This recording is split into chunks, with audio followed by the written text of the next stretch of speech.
شام جہاں مسجد اقصی ہے ایک ایسی بابرکت جگہ ہے جس کے بارے میں جناب محمد عربی صلی اللہ تعالیٰ علیہ وسلم نے فرمایا ہے طوبیٰ للشام، شام والوں کے لیے خوشخبری ہے۔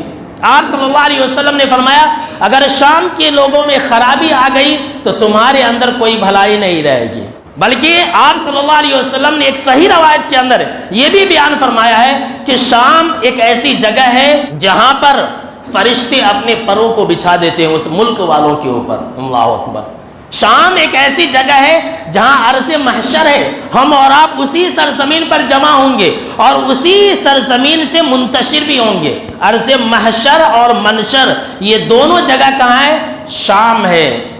اور شام ایک ایسی جگہ ہے تمام انبیاء کرام یہیں پر مبعوث کیے گئے، تمام انبیاء کرام کا مدفن بھی یہی ہے۔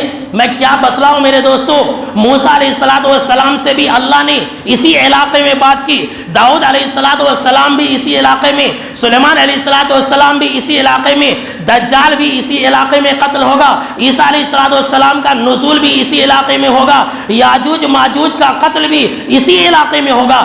غرض کے جتنی ساری بھلائیاں ہیں، جتنی ساری خوبیاں ہیں وہ ارض شام کے اندر ہے۔ اسی لیے آپ صلی اللہ علیہ وسلم نے فرمایا ہے کہ اگر ارض شام میں خرابی آ گئی تو تمہارے اندر بھی خرابی آ جائے گی۔